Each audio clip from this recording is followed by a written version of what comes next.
my college dorm room was called the casino because that's all I did. I didn't go to any classes. All of the guys, my colleagues going back and forth from class, and I'm sitting in my room with the door open and waiting and gambling all day. You were drunk and you intentionally cut off a cop? Absolutely. To get a DUI? No, not to get a DUI because I was psycho. I was insane. That same vicious cycle. I'm going to win eventually. If I lose, I'm going back. I'm going to get them. If I win, I'm going to go win some more. Today's guest is Malik, who's going to share his story of gambling addiction and recovery. But before we dive into his story, I have just one favor to ask from you. There's so many of you that watch this channel regularly, but haven't yet subscribed to the channel. If you do me the favor of subscribing, then my promise to you in return is that we'll continue to work hard each and every day to put out videos that spread the message that gambling addiction is real, but so is recovery. In your gambling, kind of what was the type of gambling that you were doing? Was it a lot in casinos? Was it online? Like, what was it? Yeah, definitely mostly casinos. Like, I started off street gambling too, like shooting dice with the fellas in the neighborhood and stuff like that. So went from there to playing cards for money. Did a lot of that. So I was gambling for 35 years before I checked myself into rehab and then started going to GA and stopped gambling. I was 49 years old when I stopped. So you talking about from 15 to 49, I was gambling on and off for all that time. But yeah, it started off with, like I said, the street dice games, gambling, shooting pool in the neighborhood, cards. And then when I got to 21, of course, I started going to casinos, and that's when I loved the casinos. That was it. That was it for me. The craps in the casino, roulette, blackjack, poker, sports betting. I did it all. So pretty much everything, yeah. Yeah, pretty much. Well, take me back to those dice games when you were 15 years old. You know, talk us through, what did life look like at the time? How did it feel playing the dice? What were the conversations? That's a loaded question now. Take us back to when you were 15. Well, actually, the 15, that's when I started. Actually, it was cards first. It was a game called Tonk and Spades. That's when I started playing cards. The dice came a little bit after that. I would say towards my senior year of high school, 17, 18 years old.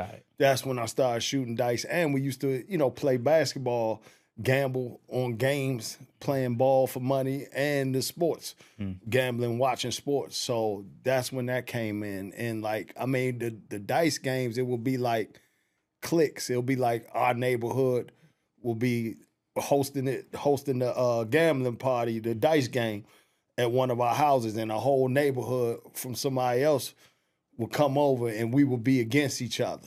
So it was like a community versus community. Yeah. Yeah. Bonding over gambling. For those that don't know what Tonk is, could you give like a brief definition? Because this is how you got started with gambling, was this card game called Tonk, right? Oh, yeah. What is it? I mean, it's like, I would say a combination of poker. You heard of Jim Rummy?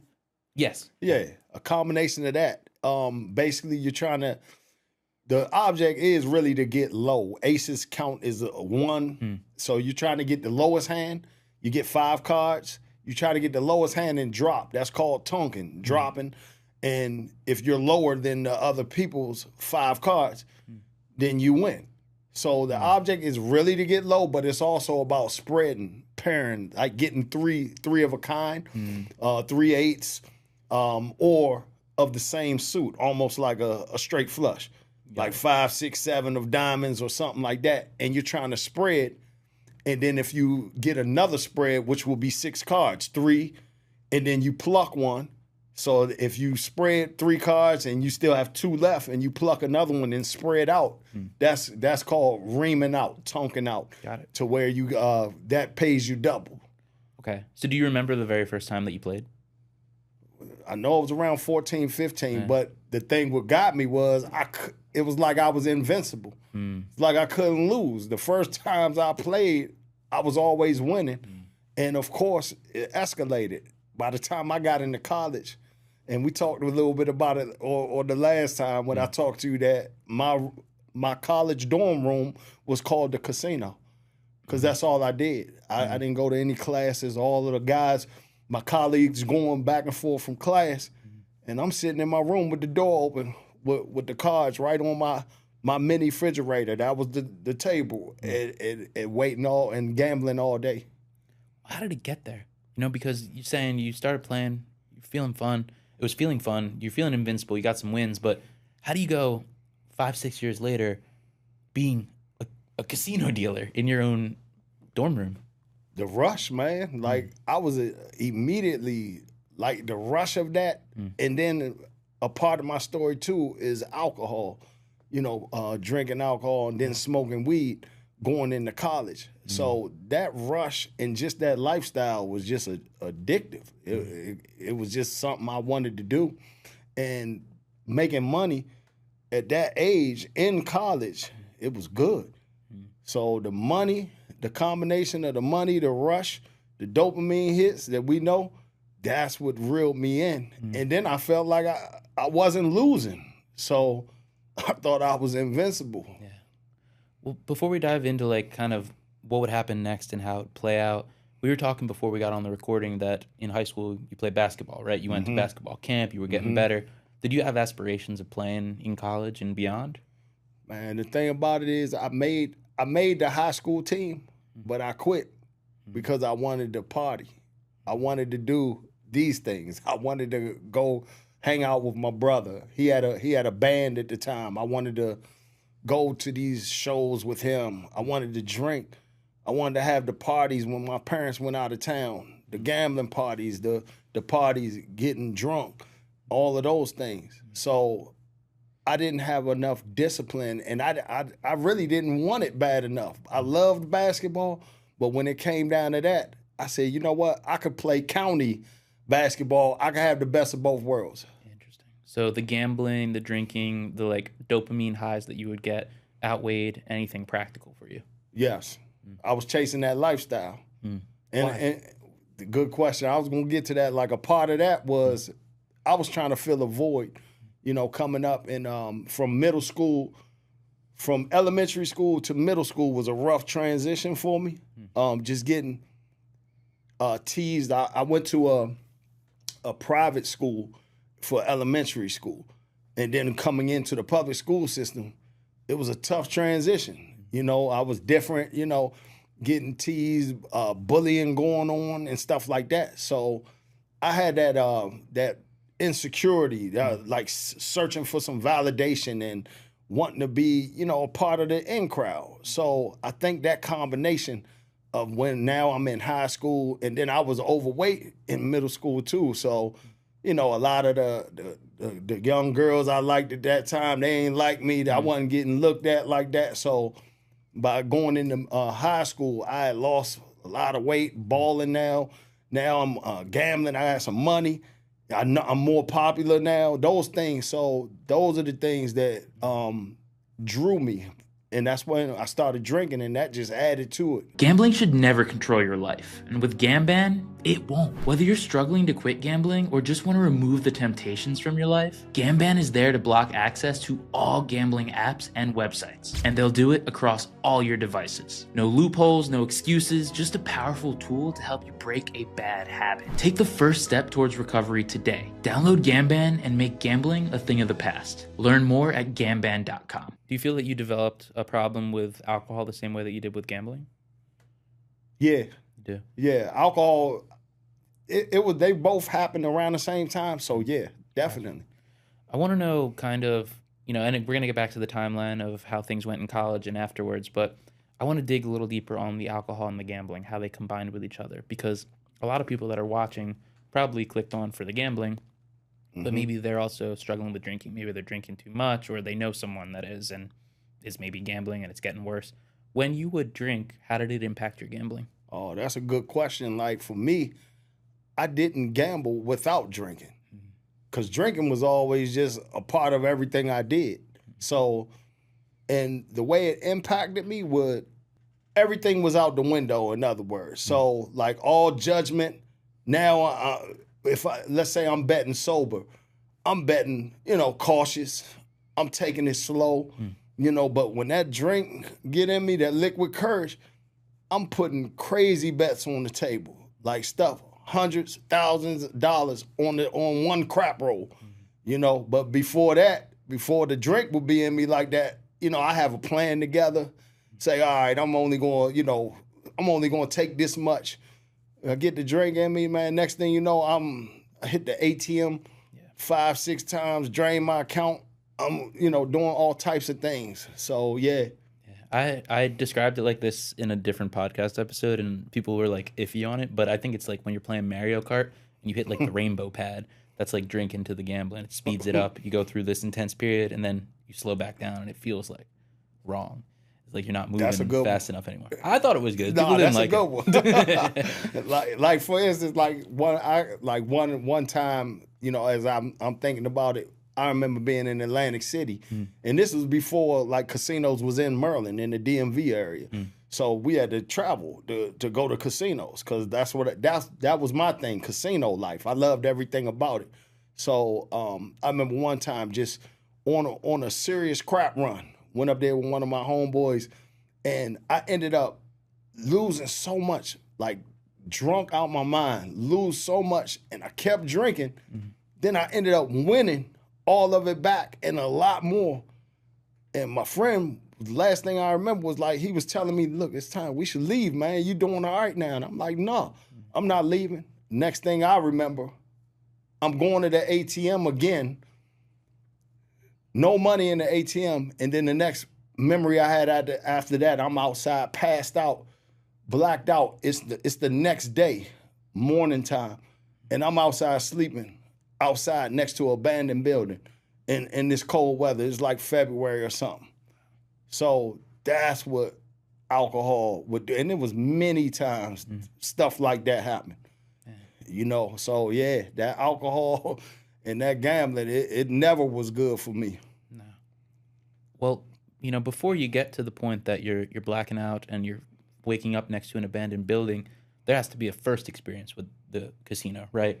Do you remember the first time that you went from your room being the casino in college to going to a formal building that is an actual casino? Oh yeah, Atlantic City, I remember. And guess what? I won. I hit. Started on the slot machine. Matter of fact, I had these big bright ideas. Look, I'm gonna win $1,000 because that will be enough for me to put a sound system in my Jeep. And that'd be enough for me to get some clothes or something like that. So $1,000, I'm gonna win that. So I go to the casino very first time, start off on the slot machine, hit for like 300 or something like that. So I take that and go straight to the crap table, and I'm betting the field bet all night long. It reeled me right in with that, and was winning big. Got way over 1,000. You think I left? Nah. I'm like, oh, this is easy. This is sweet. So, of course, I'm getting the drinks with it. Next thing you know the end of the story. Not only did I lose all of that back and the money that I started with, my bank account got drained. That's the very first time I went to casino. And it starts with a goal that sounds plausible, reasonable, and you hit the goal and you're like, actually, let's move the goalpost a little bit, and you keep going, right? It's just never enough. Man. And that field bet, what drew you to the field bet? Because I want to talk, for people that don't know what that is, it's actually the worst bet on the craps table. So you know about the field bet. I played craps, yeah. Okay. It's actually mathematically, I think, the worst on the table. Man, you know what drew me to it? All those numbers you see. Yeah. Thinking that, I can hit the 2 for double, the 12 for double, then I got the 3, the 4, the 9, the 10, 3, 4, 9, 10, 11, right? It feels good. There's a lot of numbers I'm there. like, oh yeah. And then if I hit the 2 or the 12, I'm real good. Yeah. Not understanding the 5, 6, 7, and 8, it's more ways to hit that than all those other numbers. Yeah. It's actually like, I believe it's like 40% to you, somewhere around that to hit. We'll have Felix fact check it for us and throw it on screen.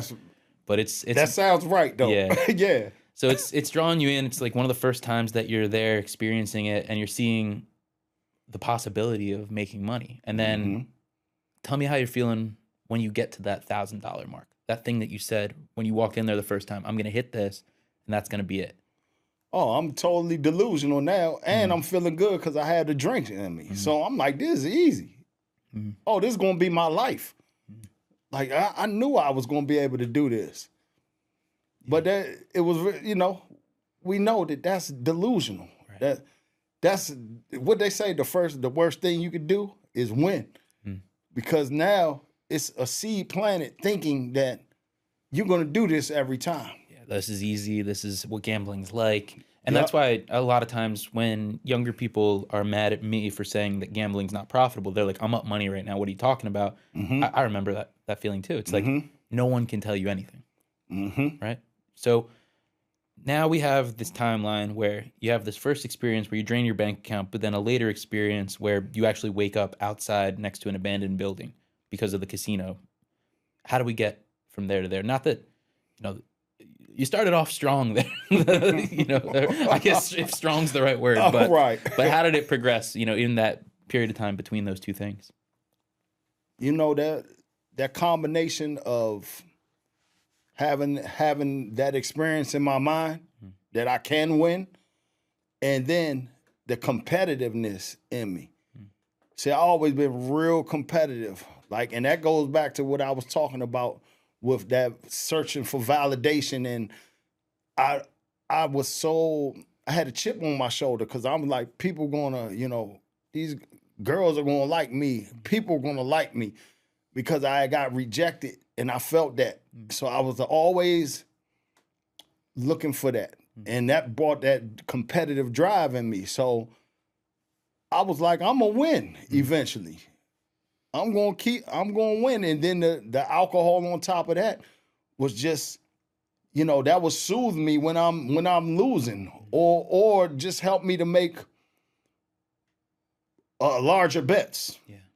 That's what it did. So that's how I did. It just kept that same vicious cycle. I'm gonna win eventually. If I lose, I'm going back. I'm gonna get them. If I win, I'm gonna go win some more. And in the beginning, you described the gambling as a rush. It was this intense hit of dopamine. Now, at this point in your story, you're 22, 23 years old maybe, and you're thinking gambling is a way to make money. So that's a pretty big jump, Did the types of gambling begin to change to optimize for making money? Or were you just like, no matter what I do, I'm going to win? What was it like? Well, see, the thing about it is winning at that age of playing cards all the time. Like I said, I won so much money. When I was in college, I was winning thousands of dollars a week, and this was 1990. So that was great money back then. So the seed was already planted that I can make money in this, that I'm a good gambler. So, when the shift started happening after I continued to take butt whippings, and that went on for years, taking those where I was like, nah, this is not the answer. And even then, knowing the answer, something in me was still like, you can win. Yeah. And then you're not losing every time either. No. You get your couple big hits here and there, but over time, I'm not doing anything but winning some of my money back. Or we never win it back, but winning some of the money that I lost, or winning money that I've already lost. Yeah, I think it's a big misunderstanding of people that a gambling addict will just lose all of their money right away, because most of the time you're just kind of floating in one spot, and then you're getting slightly less, and then you have a good day and a really bad day, and it's then the losses stack up over time. But you gambled for over 30 years, and we're only in, about a decade at this point. How does it get worse, or does it get worse, or is it maintained? What does it look like after that point? Oh, wow, yeah. Good question. For me, it got worse. And there were times where, for instance, after that period of time, now in college, and then gambling, going to the casinos now, I ended up moving to LA and Atlanta with my brother. He got signed for a major record deal. So I started traveling with him, doing the album, and started focusing on music, because at one point I wanted to be a rapper, believe it or not. But so there were times that I was away from it. And then when I came back to the DMV area after that, I started my own business. Well, I would start gambling more with my guys around the neighborhood, shooting dice still, but I wasn't going to casinos as much during that time. And then I started my own business with one of my guys, my friends I grew up with. So that period of time, it wasn't as much gambling. It wasn't as much drinking going on. It was focus. I always smoked weed too. So I was smoking weed every day. But during that time, it wasn't any of that. Because there was an external goal of some kind. It was there you go. Succeed in something else. Yes. So I took that competitive drive. And keep in mind, during that time, I was also playing basketball. Like just leisurely, but I still loved the game. I was still competitive. I was young enough to still be running up and down the court and all that. So that kept me like motivated to do the right thing, to look at my physical, stay exercising with the basketball, and build this business. That was my goals, because I did have goals that I wanted my own place to live. I wanted, a certain amount of money in the bank. I wanted to be able to travel. I wanted, a good credit score, all these things. And I wanted my business to flourish. So what was the business? A moving company, and I'm still in business. So, that I did plant some seeds back then. So what happened was those 6-7 years it took to start my moving company up, I wasn't gambling like that. I was focused. But soon as I got to a place, it was a perfect combination for destruction. As soon as I got to that place where my moving company was doing well, where I had employees, I was able to delegate some things now. It was the poker boom, Texas Hold'em. So my mind right there is like, cards, that's my thing. Yeah. Let me learn this poker. I love cards. And like I told you, Tonk was like a form of poker too. Like, so, man, that's when things started going downhill in the opposite direction and back to the gambling. Got it. So the business is doing really well at this point, and you're able to kind of get out of this tunnel vision of like, I have to grind on this, and you're taking a step back. Now you're like, I got some time for myself. Do you get into the poker as a way to make money, or is it as a way to enjoy your time? Like, what was it getting back into the gambling? Loving the idea of being able to make money doing something that I liked or that I was intrigued by. Learning this game of poker, seeing it all on the World Series of Poker, seeing all this, and me with my competitive mindset saying, oh, you could be good at that too. Interesting. You can win some money with that. This is something that's come up a bunch of times, and I still just I don't know how to get to the root of what it is, but it's like you're moving companies now at this point successful. You're making real money. You're sustaining numerous people's jobs. But now you're saying, I have to make the money from poker. I have to use my competitive edge to win. Why is the money not enough from the company? A combination of greed, a combination of the competitiveness, and not having any goals set. I had achieved all the goals that I set for myself. I wanted a successful business. I was running that. I had an 800 credit score. I had no debt. I purchased my first condo. I had 2 cars and money in the bank and able to travel. And now I had women too. So that delusion of saying I made it, that's what it was. It was more about, I don't have to put in the work like that anymore. Let me make some money. Let me do something I want to do. That's what it was. I wanted to do something that I thought I would enjoy. Interesting. So what was the approach? Was it, I'm going to start studying, I'm going to get right into the card room and start playing? Like, how did you get into poker following the poker boom? Started throwing poker parties at my house. And our little circle we had, everybody's playing poker, guys from the barbershop. So we throw poker parties over each other's house. I'm finding out where bigger poker parties are, going over there. And that's how I got reeled in. So it was the home games. Yep. The home games, yep. Were you winning? No. So what kept you going? Competitiveness, saying I can win in it. And then, like I said, it wasn't like every time you're going to lose. Right. And that just wanting to get better at it. It's say, like, understanding, oh, I could have done this better. I could have, so next time, that next time we say, when this happens next time, I'm gonna make the right decision. And that was addictive to me. Would you say that right from the start of the poker, you jumped right back into the same problematic behaviors, or was it a gradual buildup? That's the alcohol, the weed was always there, but the alcohol definitely picked up. And then another thing I didn't mention to you, when I was young, out of high school, I also started selling crack. So while going into college, I'm smoking weed regularly and selling crack. Now I'm taking some of the crack and I'm lacing it with the weed that I'm selling. I mean, the crack that I'm selling, I'm taking that and putting it on the weed that I have now. So I had already experimented with that. So now I'm an older man now. I'm in my 30s now, mid-30s now.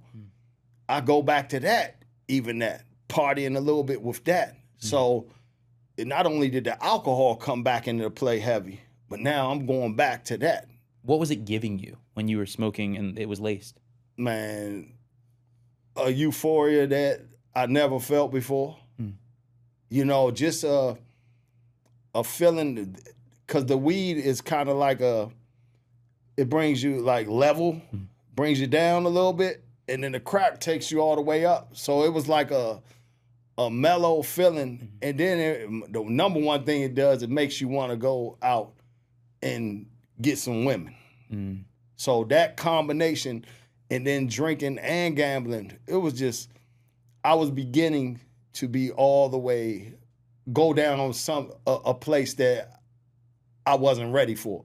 This is what was happening, because I took my foot off the gas with my moving company and my business, and now I'm shifting it into a party life and into a life where I have no aspirations for anything else but to do these things: gamble, get drunk, get high, have fun, and say that I'm, saying that I made it.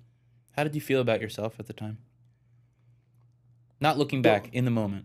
In the moment, I don't think I even understood what I was doing to myself. In the moment, it was like, you might have a problem, but your moving company's still doing well. You're not missing any bills. You're paying all your bills. You're not looking too bad, physically. So can't be that big of a problem, And then you have people that look at you on the outside and they say, you're doing good, because they see the cars, they see the money, they see your clothes or whatever. But no one knows but you what's going on the inside. So it was some things happening inside that I think were signs. I know were signs looking back, but I wasn't ready to look for help or anything like that. If you asking that, no, I wasn't nowhere near in a place like that at that time. Well, you say that that's the first times that maybe there's like an inkling that there might be a problem. There's excuses as to why it's not something you have to do or solve, but do you remember the first time that you thought like, man, I have a real problem here? Do you remember? Man, it was so many things that happened that I knew that I had a real problem. And for one of them was, number one, even going back at 21, I caught my first DUI. And that was coming from a gambling party. And I caught that because I was so mad that I lost that night that I jumped on purpose in front of a cop car and cut him off. So even looking back at that, I kind of brushed that off. I don't want to brush that off. Wait. Hold on. Yeah. You were drunk and you intentionally cut off a cop? Absolutely. To get a DUI? No, not to get a DUI, because I was psycho. I was insane. I was that, on the other side of competitiveness, for me, was sore loser. And when I got to that place where I lost all that money, and remember, I had a mindset of I can't lose. This was playing cards, playing tonk.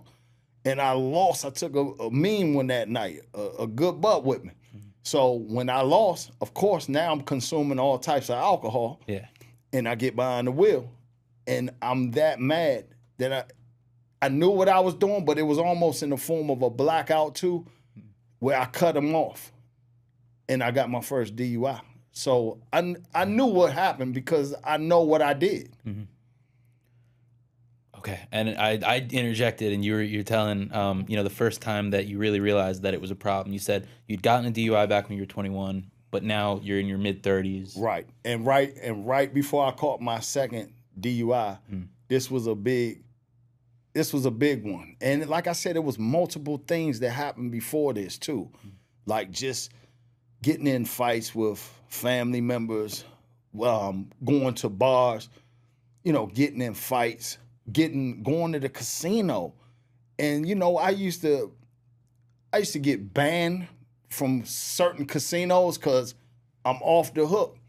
I'm in there totally like slammed, drunk, losing my money. Now I'm cussing out the people in there. I'm cussing out the pit boss and just acting a fool in there. So all these are signs that I had an issue. Continuing to go back after you losing everything. Now I'm drawing from credit cards, maxing out all my credit cards, things like that. But one of the main things was 6 months before I caught my second DUI. I remember going to a bar.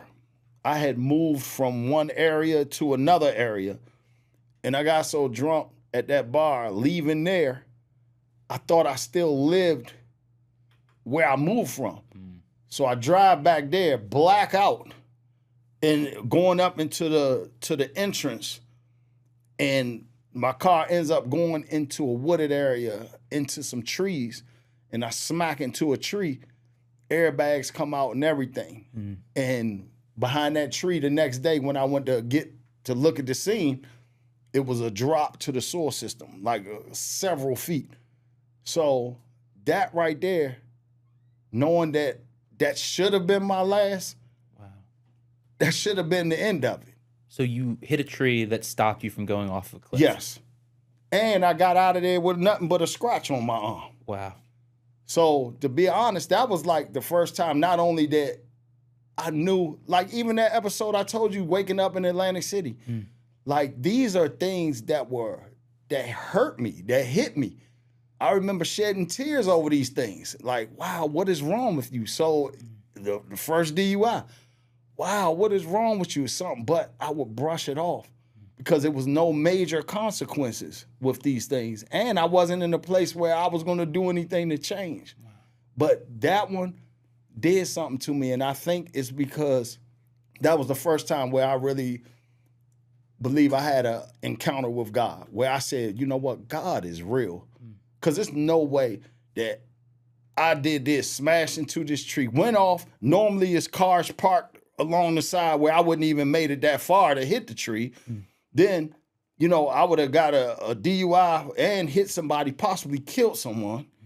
So, so that was one time where I did say, you know what, you got a problem. You got a problem. But it also, like I said, was the first time I started believing that God may be real for me. And, I did what somebody may do. I tried to stop on my own. I wasn't gambling as much. I stopped drinking for a little while. Then 6 months later, I caught my second DUI. When you tried to stop on your own, what were you doing? What were the practical things that you were trying to do to stop drinking and gambling? Just willpower. Just willpower. Just don't think about it. Yeah, just trying to I didn't have any tools. Wasn't talking to anybody. So it was just the regular willpower things that we do. Oh, I'm not going to gamble this weekend. I'm not going to have a drink. I'm not going to do any of that for at least 3 weeks. None of that worked. What would draw you back in? Not. For me, looking back, I would say not having that relationship, not having a prayer life, not having a support system, not taking any suggestions, not changing anything. It said nothing changes if nothing changes. Yes, you kept the same patterns and behaviors. Same patterns. Just the only thing was holding on to was willpower, saying I'm not going to do this anymore. And that never has been enough for me. And it led to a third DUI when you went back? I almost caught a third DUI. Almost third one. And this is another situation. And this was the same year I checked myself into rehab. I know we're jumping, but yeah, this is I was in West Virginia going at the casino there, you know, because I had banned myself from Maryland casinos. Got it. Like I've never been in the MGM because I had already banned myself. Don't worry about it. No, matter of fact, I went in there last week. But guess what? It was for the right reason, to talk about problem gambling. Interesting. So, you know what I'm saying? So, yeah, but like never been on the casino floor in there or anything. So, yeah, but in West Virginia, I almost caught my third DUI. I banned myself. So what I would do, all right, I'm not going to go to Maryland casinos, but I'm going to drive to Dover, Delaware, and I'm going to go to West Virginia. So I would get rooms up there. And that was another thing that drew me in with the casinos, just the big shot mentality. I used to love feeling like I was a big shot, you know, just everybody knowing me, you know, getting rooms, and even though I paid for them, really, but you think it many times over, right? So I'm up there, you know, and then I just remember just being in the parking lot, and you know, up there you could buy liquor at like the 7-Elevens. So I was just drinking. I went to 7-Eleven that morning, drinking in the parking lot, and just trying to get my mind right, saying I'm going to win this money and all of that. And then I finished a pint of Hennessy, and I said, you know what, before I go in the casino, I'm going to go get some more liquor. And I go to the casino, go to the 7-Eleven, and I'm sitting out there on the phone, and while I'm sitting in the car, 3 West Virginia police officers pull up, and they knock on the window. I don't even see them because I'm just on the phone looking the other way. And I'm like, yeah, how can I help you? They're like, yeah, we got a call that you've been sitting out here since early this morning. I said, no, I just pulled back up. They was like, all right, well, we need to talk to you. I was like, okay. He was like, you can wait till you get off the phone or whatever. So I get off the phone, and of course, they say, you have any drugs, weapons on you? We smell alcohol. And then I had the whole Hennessy bottle right there on the floor. And man, like, this is what I say, man, like, for me, like, it's so many things that happen in my life where all I can do is give glory to God, because I know it was something bigger than me. Because here I am, just finished a pint of liquor, like Hennessy, just guzzled it down. I'm back at the liquor store, and he says, all right, well, I smell liquor. You been drinking? And I'm like, yeah, I've been drinking. You know, you see the bottle, so it's no sense of lying. And I had some weed on me. So when I get out the car, he's like, all right, I need you to step out the car. So I try to throw the weed under the car. So, you know, because the weed is not legal in West Virginia at that time. I don't know about now. So he said, we need you to do some field sobriety tests. So I told the officer straight up, and I said, officer, look, I'm going through a hard time right now. I said, I already have 2 DUIs. I said, if you lock me up, officer, I'm done. I was like, show me some grace. Like, I'm not out here doing anything. I'm going through some tough times. I said, I have a room at the casino down the street. I was like, if there's anything you could do. So he started running the test. They gave me the breathalyzer. And also he went back to his car, and he saw on his dash cam that I threw the weed under. So he said, is this yours? I said, yeah. So, and he came back with, and you know, I blew, and then it was blew on the breathalyzer, and it was over the limit. Yeah. It was 0.0825. Oh. So I'm on the cusp, but I'm over the limit. Yeah. Man, they let me go. He said, I talked to the people in the 7-Eleven, you can't drive. You could park your car here for 24 hours. And I was just like, wow, here I am, black man in West Virginia, You know what I'm saying? And I'm not saying anything, but I'm just saying I've heard stories. So, and I'm with a Caucasian white cop, older cop, and I think it was another young Caucasian cop and a Hispanic cop. And they were so cool, man. Like, and I'm like, this ain't nothing but God for me, touching their heart. Because something had to be, it was something supernatural about that. Because I know any other situation, like I blew over, I'm guilty. So they let me go, man. And he said, you can't drive. And I was like, the hotel was like 4 miles. I was like, man, I'll walk. And this is going to be the best walk I've ever had. So it was stuff like that that really, and I remember that.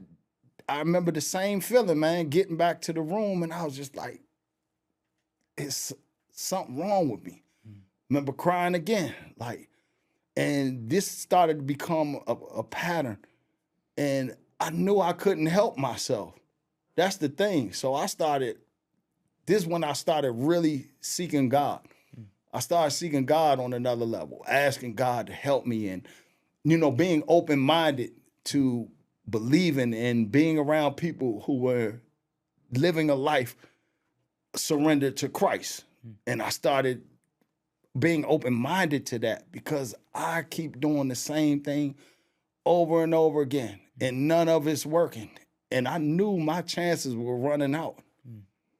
And I didn't want to kill anybody or myself. I knew after almost 3 DUIs, and you think I stopped then? No. I want to take a second here to tell you about one of the latest projects that I've been working on. It's called the Gambling Truth Project. For way too long, the gambling industry has controlled the conversation around gambling in America. The Gambling Truth Project was created to put honest information back at the center of the conversation. Our mission is really simple.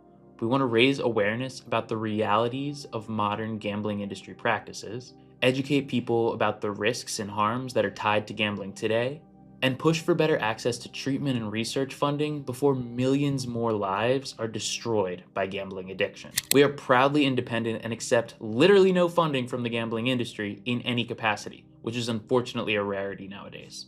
Our focus is public health, lived experience, education, and creating real change. If you want to learn more about the project or support the mission, check out the Gambling Truth Project linked in the description below. What got you to stop finally? What was the last day? September 26th of 2021. That was the last day I had a drink and a drug of 2021. And I went to rehab on the 27th. I checked myself in the rehab. What got me to stop was I was living a double life because by then I did surrender and say, I give my life to God. I give my life to Christ. But I was living a double life. I would be going to church. I would be going to Bible study and all these things. And then I would leave church on Sunday and go straight to the liquor store and then go to the casino for 5 or 6 days straight and be gone, out of my mind. So that started convicting me, man. God convicted me on that. And my lifestyle was not adding up to what I was saying, who I was and who I believed in.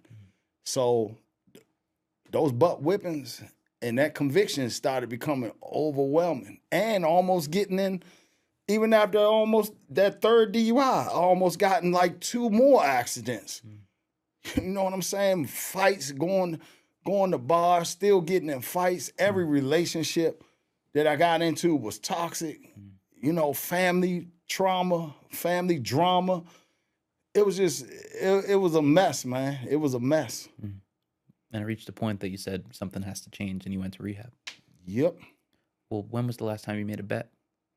That's why my gambling, the date I stopped gambling is March 15th of 2022. So you see that's like 6 months later. And you know why that is, right? No. Because when I got out of the rehab, I said, I got a clear mind. I'm not drinking, I'm not drugging. I'm going to be a great gambler now. It'll be different now. It's going to be different because I'm paying attention.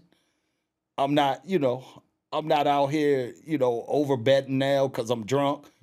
So that seemed to work for the first 6, 7 times I went back to the casino. I did pretty good.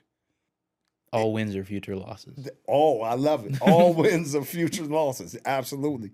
Tell me about the last night that you gambled.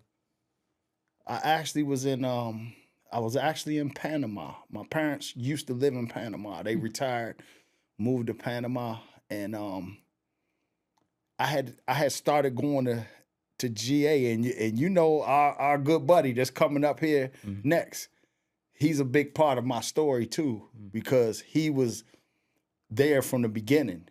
When I met him at one of the support meetings, and I got his number because we shared such a similar story with our cross addictions, and he would reach out. We would talk here and there.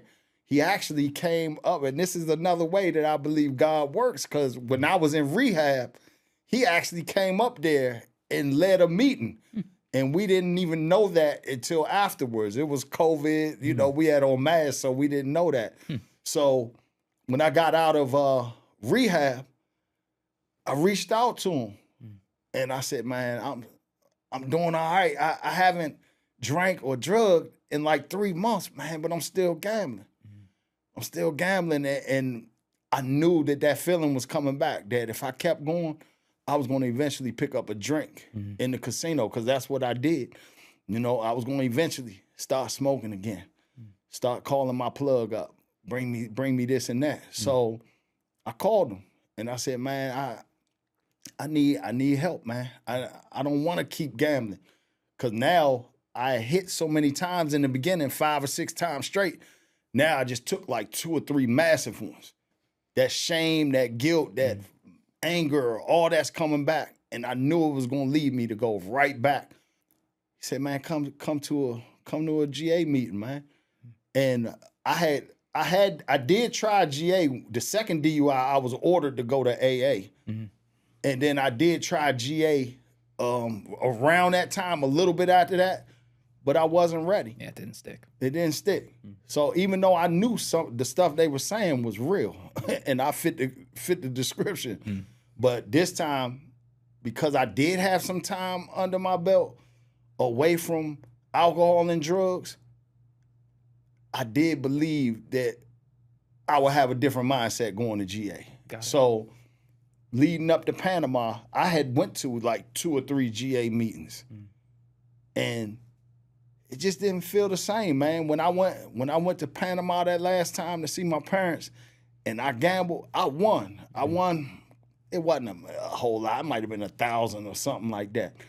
And I just said, this is it, man. I'm not gambling anymore. I think the stuff, the GA, how they say it messes up your gambling, right? Going to the meetings and stuff like that. So, I'm hearing them, and I'm just, and then again, that hypocrite thing. I really wanted to live pure for Christ, for God. I really had a craving to live that life. That I didn't want to just be saying I believe in God, or, I wanted to be, it says, don't be just a hearer of the word, be a doer. I wanted to be a doer of the word. And I came back, went to GA, kept going to GA, and I haven't gambled since March 15th, 2022, man. Wow, man. Congratulations on that. Hey, man, thank you. Yeah. Thank you, man. And glory to God, man. Like I said, it's been me putting God first, and it's been me sticking to these programs, GA, AA, humbling myself, getting out of the way, taking suggestions. That's why the steps talk about turning your will over and your life over to the care of God. All of these things lead back to God. It's a spiritual thing, and it's about growth, not just. It's about internal growth, healing, getting to the root of the problem. And one thing that you're doing now is you're fulfilling step 12 of the GA program. Yes. Likely the same in AA. I don't know the 12. I'm sure it's the same idea. It is, yeah. But so the 12th step, essentially summing up as using your experience to help others who are still going through it. Tell me a little bit about the work that you're doing right now, and if someone's interested in working with you, where could they find you? Oh man, well, right now I'm a addiction recovery coach. I'm also a certified peer recovery specialist. So basically, I work with people one-on-one, coaching them through the process, whether it's alcohol, whether it's weed, any drugs, well, even cigarettes. That's another part of my story. Overcame that, and gambling. So the way they can find me, I'm on all of the platforms. I'm on TikTok. I'm on Facebook. I'm on YouTube. So if you want to find me on there, you could just type my name in, Malik, Malik. Last name is Keene, Keene. And you can look me up and find me on there. So, and we're going to have you tagged as well in the description of this. Okay. But like, if someone works with you, what are they going to experience? What's it like working with you? Oh man, like number one is no judgment. And you're going to be talking to someone that can relate and that's been where you are. So you're going to get encouragement. You're going to get hope. And, you know, my goal is to give you support and give them support and guidance along this, because a lot of times people come out of like rehab, or they make their mind up and say, I really want to stop this, but they don't know what to do next. So my main thing is bridging that gap from your desire to do this.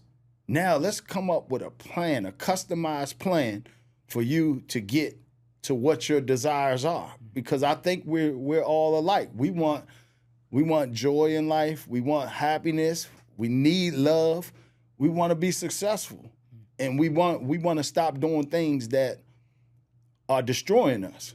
So my whole purpose and my whole strategy, my 3-phase strategy, my signature step program, that's what it does. It walks you from getting to where you are now to where your purpose is, to what type of life do you want to live. And what's your purpose nowadays? I believe my God-given purpose is to help people to overcome addiction and live the life that they were created to live. And also in that, hoping that they develop a relationship with their creator, who I call God. So I believe that's my purpose. I want to thank you for being here, Malik. I really appreciate it. Thanks, Rob. Of course. And if you're in the audience and you want to hear another story of someone in recovery that's overcome addiction, check out this video next. Let's keep getting better together, one day at a time.